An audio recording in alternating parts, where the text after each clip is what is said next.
Hello everyone, welcome back to my YouTube channel. आप सभी का स्वागत है। मोस्ट इंपॉर्टेंट टॉपिक पे बात करते हैं रीस्टैंड के बारे में। रीस्टैंड क्या होता है?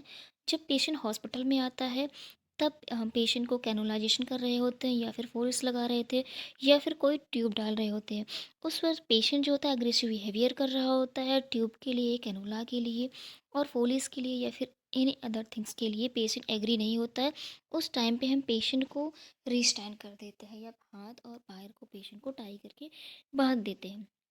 इसका मतलब क्या होता है एक्सप्लेन करके हम रीस्टैंड की पॉलिसी के बारे में देखते हैं। Restraint restraint is any involuntary method of control करते हैं पेशेंट का जो इंडिविजुअल फ्रीडम ऑफ मूवमेंट होता है। पेशेंट का जो इंडिविजुअल फ्रीडम ऑफ मूवमेंट होता है, मूवमेंट को कंट्रोल करते हैं। एंड फिजिकल एक्टिविटी, जो फिजिकल एक्टिविटी होता है उसको हम क्या करते हैं, कंट्रोल करते हैं।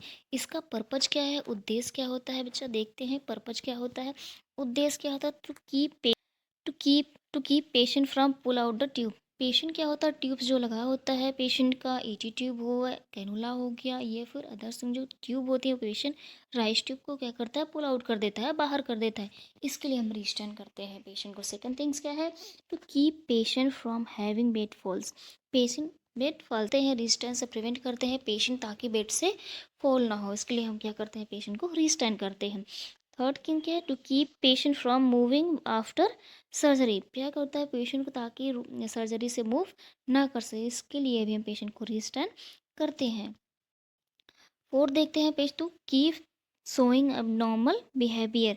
जब पेशेंट क्या करता है, एबनॉर्मल बिहेवियर करता है, उस वक्त हम पेशेंट को क्या करते हैं, रिस्टैंड कर देते हैं। या फिर एनी प्रोसीजर, कोई प्रोसीजर कर रहे होते हैं, ईटी ट्यूब लगा रहे होते हैं, राइस ट्यूब लगा रहे होते हैं, पोलिस कैथेटर लगा रहे होते हैं, उस समय पेशेंट का एबनॉर्मल बिहेवियर होता है। या फिर ओटी का कोई ओटी प्रिकल्फ एग्री नहीं होता है और पेशेंट को नीड है उसकी, उस टाइम पे हम पेशेंट को डॉक्टर के एडवाइस पे हम पेशेंट को क्या करते हैं, रिस्टैंड कर देते हैं। अब हम देखते हैं टाइप कितने टाइप, फिजिकली होता है, केमिकली होता है। फिजिकली में क्या होता है, केमिकली में क्या होता है, अदर होता है जो पेशेंट को आइसोलेट किया जाता है। आइसोलेट किया जाता है, एक कमरे में बंद कर दिया तो वो एक अलग थिंग्स हो गया। जो हमें मेन देखना है वो फिजिकली देखना है और केमिकली देखना है। फर्स्ट क्या है, स्टन। फर्स्ट क्या है, फिजिकल रिस्टैंड। फिजिकल रिस्टैंड में क्या करते हैं, एल्बो को क्या करते हैं, एल्बो को रिस्टैंड कर देते हैं। मम्मी रिस्टैंड होता है एक, जो एब्डोमिनल पे क्या करते हैं, रिस्टैंड कर देते हैं। और एक जब हम कैनुला, हाथ में अगर पेशेंट को कैनुला लगा होता है तो उस टाइम पे क्या करते हैं, दो फिंगर को लेते हैं, उसमें हम मान लीजिए दो फिंगर हो गया, यहाँ पे हम क्या करते हैं, टाई करके ऐसे टाई करके यहाँ से बैंडेज निकाल के पेशेंट को हम क्या करते हैं, टाई कर देते हैं, बांध देते हैं। और जैकेट रिस्टैंड, जैकेट रिस्टैंड होता है। इसको हम इमेज बेस पे आपको आगे चल के बताएंगे। नेक्स्ट क्या है, केमिकल रिस्टैंड। केमिकल रिस्टैंड में पेशेंट को हम ड्रग्स प्रोवाइड करते हैं, मेडिसिन देते हैं ताकि पेशेंट रिलैक्स होके थोड़ी देर सो जाए, सडेट हो जाए। इसमें हम क्या है, मेडाजोलम देते हैं, डाजीपाम देते हैं, लोराजीपाम या फिर सेरेनेस पेशेंट को प्रोवाइड करते हैं। होती है रिस्टर्न पॉलिसी। रिस्टर्न की पॉलिसी क्या है, रिस्टर्न बिल भी अप्लाई किया जाता है, हमें अप्लाई करना only return, only doctor return order. हमें रिस्टर्न पेशेंट को तभी करना है जब डॉक्टर ने रिटर्न ऑर्डर डाला है। जब पेशेंट डॉक्टर ने रिटर्न ऑर्डर डालना है तभी पेशेंट को अप्लाइड करना है। सेकेंड थिंग क्या है, अगर मान लीजिए पेशेंट को रिस्टर्न करना बहुत कंपलसरी है, ज़रूरी हो गया है, लेकिन उस टाइम पे डॉक्टर अवेलेबल नहीं है और जो असाइन नर्स है या फिर रजिस्टर्ड नर्स है वो भी रिस्टर्न कर सकती है, लेकिन विदाउट डॉक्टर ऑर्डर नहीं करना है। डॉक्टर के ऑर्डर पे नहीं, डॉक्टर को ऑन कॉल पे फिर जाके पेशेंट को क्या करना है, रिस्टैंड करना है। Patient take concern to the patient relative.